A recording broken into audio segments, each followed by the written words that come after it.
Halo Bray, kembali lagi di Gaptek.id dan akhirnya gue bisa syuting lagi karena gue baru aja selesai pindahan ya ke rumah baru. Tapi studio lama sebetulnya masih tetap dipakai ya. Jadi untuk barang-barang yang kecil seperti ini aja mungkin gue bakalan syuting di rumah baru gue ini dengan set yang sekarang masih cukup kosong sepertinya ya backgroundnya. Jadi doain aja ke depan ini setnya bisa berubah ya sedikit demi sedikit gitu. Sekarang yang penting udah bisa syuting dulu kayak gitu. Nah kali ini gue kedatangan sebuah handheld gaming dari ROG yang terbaru yang belakangan ini lagi cukup happening juga karena ROG berkolaborasi dengan Xbox dan bahkan sekarang diberi nama Xbox untuk device handheld gaming mereka. Ini adalah Asus ROG Xbox Ally X alias versi tertinggi dari ROG Xbox Ally. Jadi kalau kita bicara soal desainnya memang berubah total ya dari ROG Ally yang sebelum-sebelumnya, bahkan dengan ROG Ally X yang berwarna hitam itu. Karena sekarang ya terlihat seperti ada sebuah controller yang memang di bagian samping ditaruh di sini, nggak seperti handheld PC kebanyakan yang memang udah langsung rounded begitu aja gitu. Karena ya ini kalau ROG bilang sih memang terinspirasi dari controller Xbox gitu. Meskipun kalau kita lihat dari depan ya nggak terlihat seperti sebuah controller Xbox, tapi ketika kita genggam gitu ya, kita pegang kayak begini, kita langsung berasa bahwa oh ini memang seperti menggenggam sebuah controller Xbox. Cuma ada perbedaannya kayak kita megang controller Xbox tapi jadinya lebih lebar gitu ya, karena di tengah-tengahnya ada layarnya, jadi kayak controller Xbox yang kebelah jadi dua kayak gitu.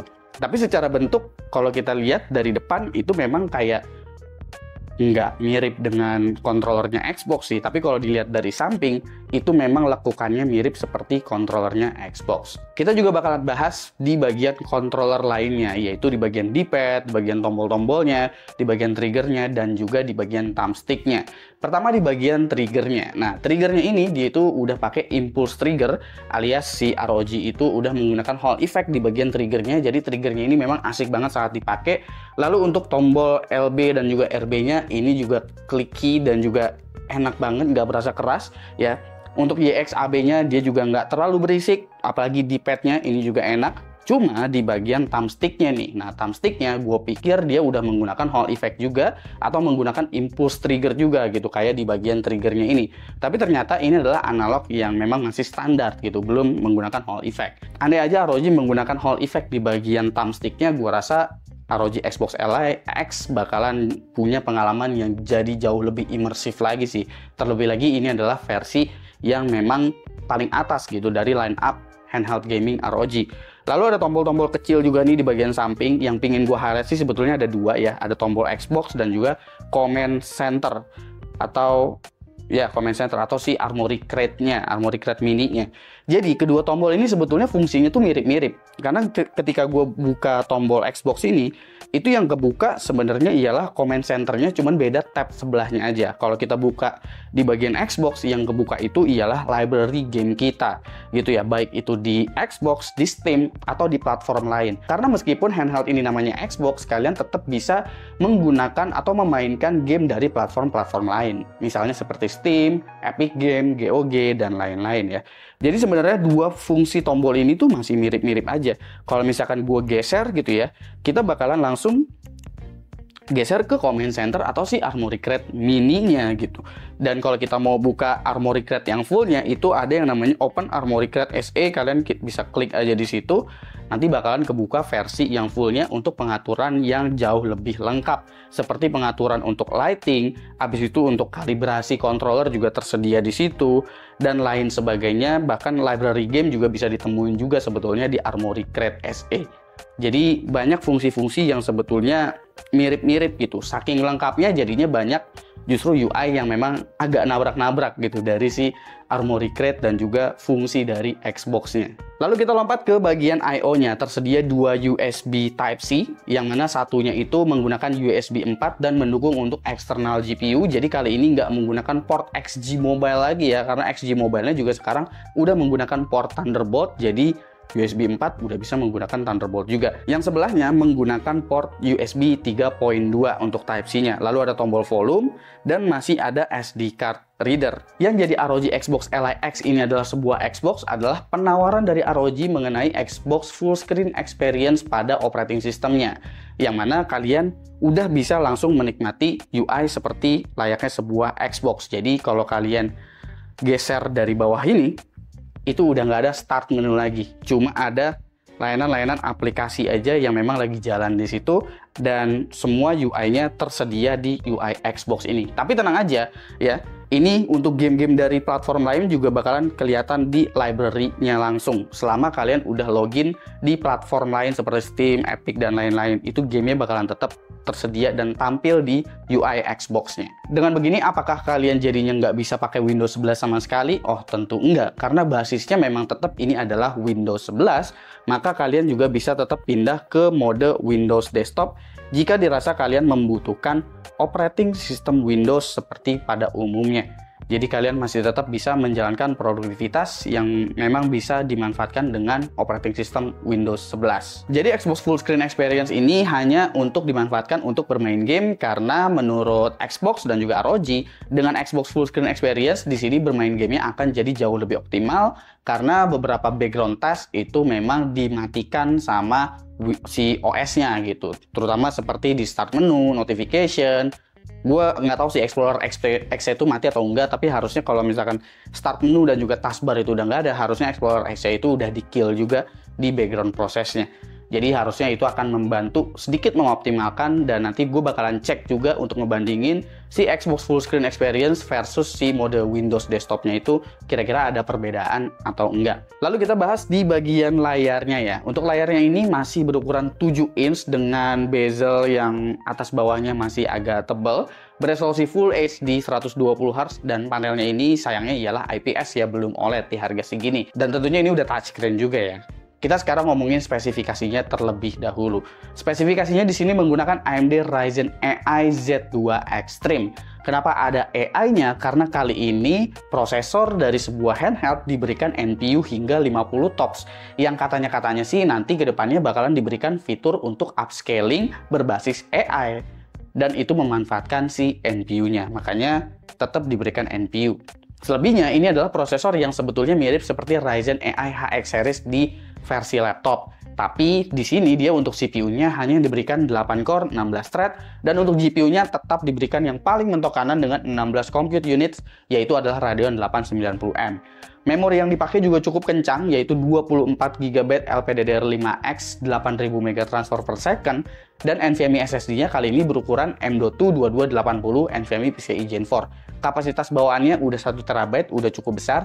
Jadi kalau kalian mau ganti lebih besar, ini sekarang nyarinya nggak terlalu susah ya, karena ukurannya udah di M.2 2280. Selebihnya ada Wi-Fi 6E dengan Bluetooth 5.4, dan tentunya kalian juga mendapatkan Windows 11 plus si Xbox Full Screen Experience tadi.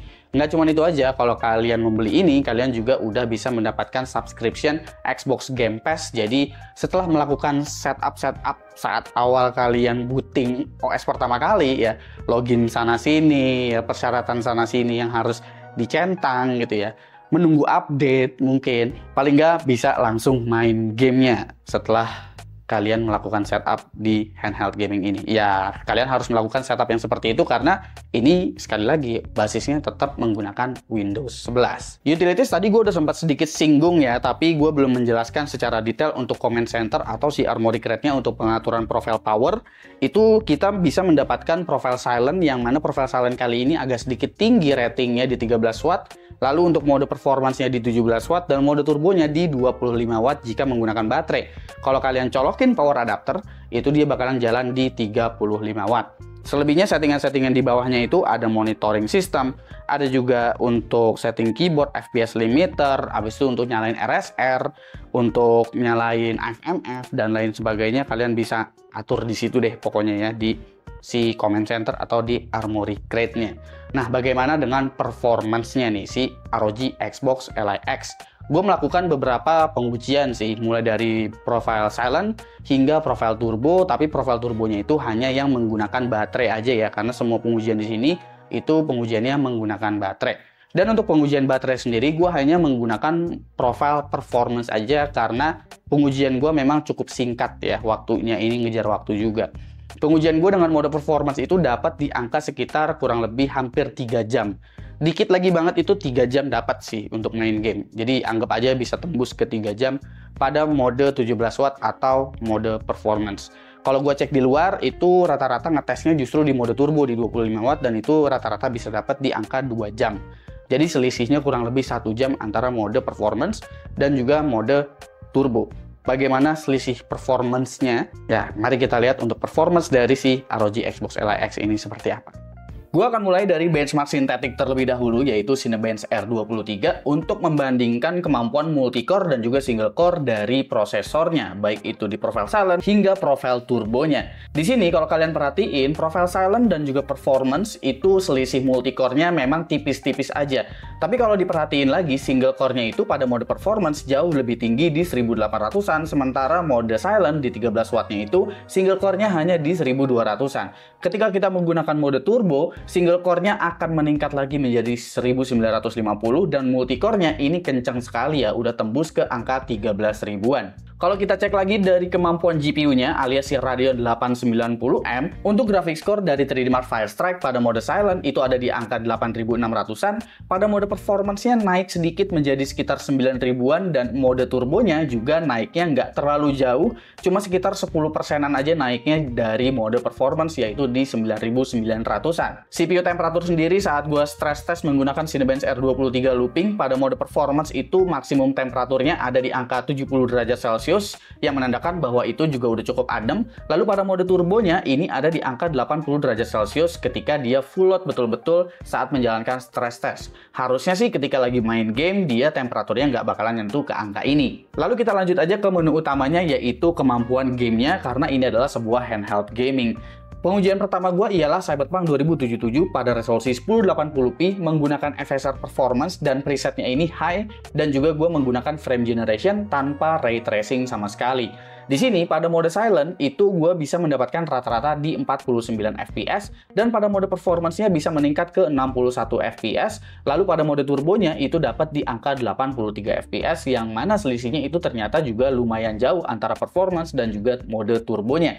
Tapi kalau kita perhatiin lagi daya tahan baterainya juga itu jadi turun drastis ya, sekitar 1 jam. Pada game selanjutnya yaitu Forza Horizon 5, di sini untuk mode turbo dan juga mode performance selisihnya sebetulnya nggak terlalu jauh karena cuma sekitar 10-an fps aja. Justru pada mode silent ini selisihnya jauh sekali dengan mode performance, padahal selisih dayanya atau powernya itu nggak terlalu beda jauh, cuma sekitar 4 watt aja selisihnya, cuma beda performance-nya jauh banget antara 47 fps ke 64 fps rata-ratanya. Untuk Forza Horizon 5 ini gue menggunakan preset 1080p dengan FSR performance, presetnya juga lagi-lagi high, dan untuk semua pengujian gue di sini untuk RSR ataupun AFMF itu di setting off ya, jadi hanya menggunakan frame generation ketika memang gamenya itu memiliki fitur frame generation. Selanjutnya ialah Black Myth Wukong. Pada game ini gue menggunakan resolusi 1080p dengan FSR performance, medium preset, dan juga menggunakan frame generation. Kalau diperhatiin di sini untuk kemampuannya itu lagi-lagi mode silentnya itu dia seperti underpower karena rata-rata FPS-nya di 48, tapi ketika kita naikin ke mode performance di 17 watt, dia langsung lompat lumayan jauh di 60 FPS. Sementara mode turbonya yang selisihnya hampir 10 watt, dia tuh ningkatnya cuma 10 FPS aja. Jadi selisihnya sebetulnya nggak jauh-jauh banget dan menurut gue memang paling ideal itu ada di mode performance-nya. Lalu selanjutnya ialah Hogwarts Legacy. Pada game ini gue menggunakan FSR performance pada resolusi 1080p, medium preset tanpa ray tracing dan menggunakan frame generation. Di sini pada mode silent dapat di 60 fps. Lalu pada mode performance-nya dia naik menjadi 80-an fps rata-ratanya. Tapi ketika kita menggunakan mode turbo, selisihnya bahkan tipis banget, cuma sekitar 2 sampai dengan 3 fps aja untuk average fps-nya. Jadi gua rasa untuk bermain game ini paling oke sih ya memang bermain dengan mode performance atau di rating 17 watt. Semua tes tadi itu menggunakan mode Xbox Full Screen Experience. Dan gue juga akan ngebandingin Xbox Full Screen Experience ini jika kita bandingkan dengan mode Windows 11 atau desktop mode. Pada game Cyberpunk 2077 selisihnya ternyata nggak begitu jauh, cuma sekitar 2 fps aja untuk average fps-nya. Begitu juga dengan 1% minimum fps-nya yang cuma selisih 1 fps aja antara Xbox Full Screen Experience dan juga Windows Desktop. Semua pengujian untuk perbandingan ini gue menggunakan mode performance di 17 watt aja ya. Pada Forza Horizon 5 juga kurang lebih seperti itu, rata-rata FPS cuma selisih 2 aja antara Windows Desktop dan juga Xbox Full Screen Experience. Begitu juga dengan 1% minimum FPS-nya yang nggak terlalu berbeda jauh.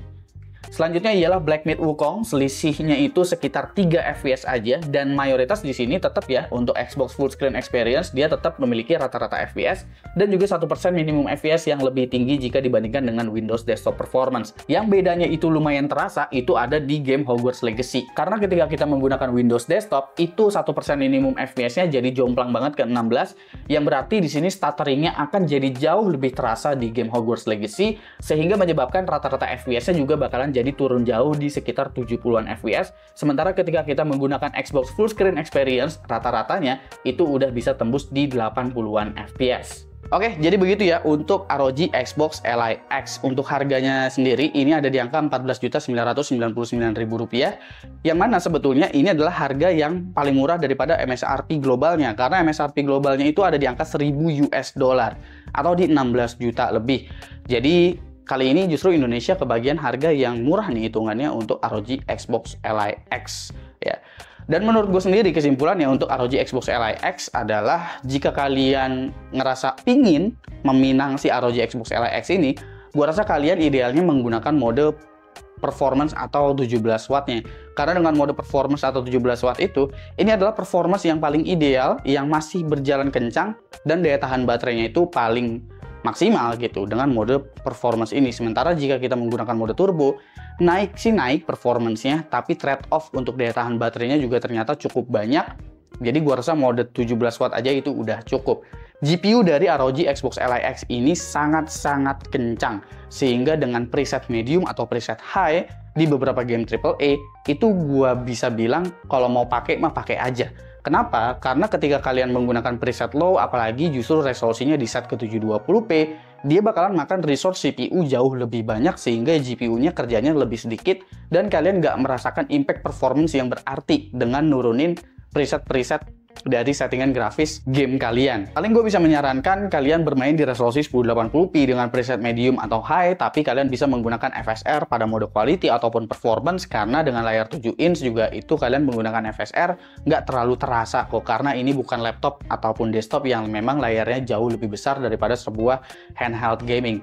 Kalau gue harus cari apa yang perlu dikompromikan dari si ROG Xbox Li X ini, yang pertama ialah di bagian layar ya, karena untuk harga segini kita belum mendapatkan panel OLED, karena gue sih jujur aja berharap bahwa layarnya ini bisa dikasih layar OLED, dan juga mungkin yang perlu dikompromikan lagi di bagian thumbstick-nya, karena thumbstick-nya ini memang belum ada Hall effect. Jadi kurang lebih segitu pendapat gue untuk ROG Xbox Li X. Kira-kira menurut kalian gimana? Coba komen di bawah dan kasih pendapat kalian masing-masing. Jangan lupa subscribe, gue Subki, dan seperti biasa sampai jumpa di lain kesempatan.